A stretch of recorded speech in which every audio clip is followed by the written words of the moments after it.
Hey guys, check this out. This is a community fallout shelter during the Cuban Missile Crisis.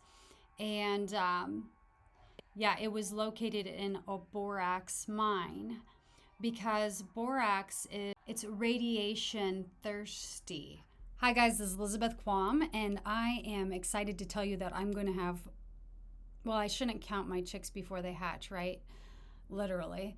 But I'm going to have my first doctor come on the show and talk to us about iodine. I am so excited. Well, health in general, but iodine is a specialty of his office. So I'm really excited in the near future, hopefully in like a month and a half. So get ready for that.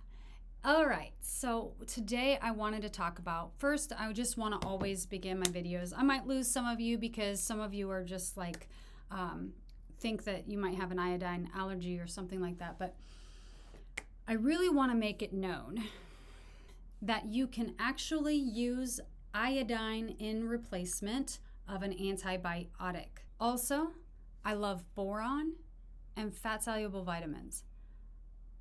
Those are vitamin D, A, E, and K. What inspired me today was to talk about boron and iodine and how they are helpful against radiation. So we live in a world that just has quite a bit more radiation in it, period, without nuclear war. Okay? So this isn't a video to scare anyone. And actually, I'm just going to have a little breather here. I always am helped in the way of, and I know that some of you might not be believers in Jesus, and I love the way that Roots and Refuge Farm, she does some devotionals sometimes, and I think it's really beautiful how she's always tender with the heart of the unbeliever, and she's prefacing her value for that person even if they do not believe. So I want to copy that and emulate that because I believe that that is a holy quality of hers that I want to replicate. And so I want to say to the unbeliever, I find value in you. I find you valuable, and you are made in the image of God. And so when I'm sharing about God and when I'm sharing some scripture, sometimes I am not trying to harm you. So this is in Psalms 27. The Lord is my light and my salvation. Whom shall I fear? The Lord is the strength of my life. Of whom shall I be afraid? And I want us to remember that God is in control over everything. He does not want us to have a spirit of fear, of panic. That's not God. He does not want us to, he does want us to be brave. I feel like part of my calling, and I don't know if it'll change, but I feel like part of my calling is to tell people about healthy alternatives when it comes to preparing your household. I am not a doctor, and I want everyone to try to find a doctor that will help them on their health efforts, if you can find one. Guys, why do I get so excited about boron? It's because I have experienced it in my own body, healing. My hip was feeling it was hurting at night. My back was hurting. So iodine and boron, they worked like as if they got married in my body, and it would just regenerated me. Check this out. Exposure to chemotherapy and radiation leads to bone loss. Radiation, each time you get an x-ray, you have a little bit of radiation that comes your, even if you do scans on your x-rays on your mouth, and there's exposure to radiation, it exposes you to more bone loss. So exposure to chemotherapy and radiation leads to bone loss and increases the risk of osteoporosis and fractures. How do you reverse osteoporosis? Well, let's listen to Dr. Flechas, who has firsthand experience, and he has helped many, many people, as I wish to do in the future. I've contemplated med school, but I think that my time is better spent growing food. Means arrow. And when you add an S to it, it becomes many arrows. So frankly, I'm George Many Arrows. But we're going to have some fun here. We're going to be discussing boron. I became interested in this many years ago. At age 40, I was 5 foot 11 and a half inches tall. At age 45, I was 5 foot 11 inches. I lost a half an inch between ages 40 and 45 in height. So that I went to my mentor, Dr. Guy Abraham, and Dr. Abraham, I said, what is it that stops men from developing osteoporosis, osteopenia? He said, oh, you just need to take some boron. I said, what? He said, boron. Trace mineral? He said, more than that, you know. So I started taking boron back then, and at age 60, I went back and I had my height taken at regular physical. I was still 5 foot 11 inches tall. And I went to Stanford Medical School, and there's a friend there who's a friend of mine. He's an endocrinologist on staff at Stanford. And I told him that I was taking boron to help stop my osteoporosis or osteopenia. He said, sure, you know, I got a DEXA bone scan machine here. Why don't you just crawl into that machine and let's do some measurements? So I said, sure. So I got into his machine. He came back an hour later and he says, whatever you're doing, just keep on doing it. I said, you're not getting away with that statement. I said, what did the machine show for my skeletal, you know, for my skeleton? He says, well, he says, you're 60 years old, but you've got the skeleton of a 20-year-old male. Some of the torture that I find myself in with these these situations. So Stanford, guy at Stanford University, that's 2013.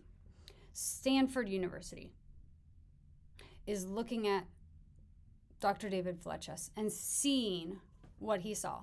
And I would hope that something further went with that. But how many of those that are suffering with osteoporosis are told to take boron? We're 10 years later, you know, and that wasn't just a known thing. That was like already known by Dr. Abraham. And then it came to that. And then he progressed from like 40 years old to 60. And you'd think, oh, you know, how did this information not come out? Well, how is it just now that this information is coming out? We've got loads of people with fractures and low bone density, and they say it's just part of aging. And in a way it is, and we are aging, but there is a dramatic difference in what we can do with our health right now to keep that aging from happening. A lot has to do with radiation too, and also detoxification of the body. Boron is used for detoxifier of the body. It is used for detoxifying the body. Same with, I think of calcium as a binder. And when you have the regulation of calcium, that K2, the vitamin K2, D is for absorption, K2 for like clinging to stuff and putting it back in the bones or keeping it in the bones, and the boron also for the structure of the bones. Well, my daughter, when we went to Mayo, I told them, hey, look, I took away gluten. I have a theory on gluten of why it's fungus related. I said, hey, mycotoxins were the root cause of her leukodystrophy. 30 to 40% of these children that are affected by leukodystrophy, collectively as a whole, there's 1 in 7,500 births. Even if it is genetic, how much more susceptible is when we point out a genetic, when there's a deficiency that fungus actually causes deficiencies to be even more dramatic. They didn't care. They did not care. Hey guys, check this out. This is a community fallout shelter during the Cuban Missile Crisis. And yeah, it was located in a borax mine because borax it's radiation thirsty. So it can take a neutron from a particle and make it not radioactive. And it soaks up. So regular boron is boron 11, and it can absorb one neutron. And there's actually a boron therapy for cancer patients that is manipulated to produce boron 10, which can absorb 2 neutrons, which makes it a little bit more volatile too. But in all of it, it captures more radiation. Here we see when Chernobyl blew, their protocol was to dump sand and boron onto the nuclear reactor. Okay, why did first responders use sand and boron? And if a similar nuclear disaster were to occur in 2019, is this what firefighters would still do? And actually, we learn that yes, indeed, the theory, although sadly, those people that tried to put the radioactive material out, they succumbed to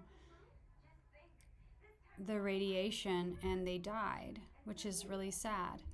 But that would, in theory, that is what we would do in the same situation.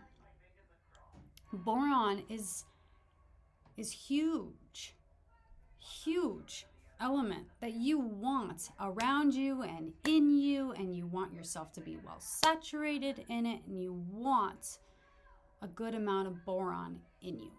Guys, so boron is a trace element that is naturally present in many foods and available as a dietary supplement. It is a structural component of plant cell walls and is required for plant growth, pollination, and seed formation. Boron is not classified as an essential nutrient for humans because research has not identified a clear biological function for boron. However, it might be beneficial effects on stuff as like reproduction and development, calcium metabolism, bone formation, brain function, insulin, and energy substrate metabolism, immunity, and the function of steroid hormones, including vitamin D and estrogen. Boron is present in many foods and beverages and organic borax, but and boron doesn't accumulate in the body tissues, but it has a lot in nails and bone and hair. Yes, boron helps hair. I might catch more people thinking, oh, it can improve my hair, than I would saying that it improved bone.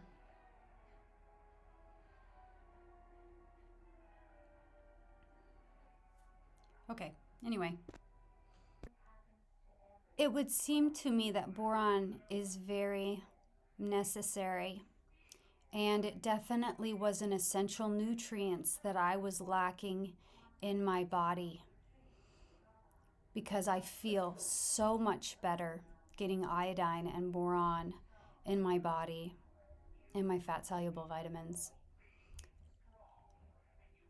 I feel so much better. I hope that you guys have been able to benefit through this information. God bless you. Thank you.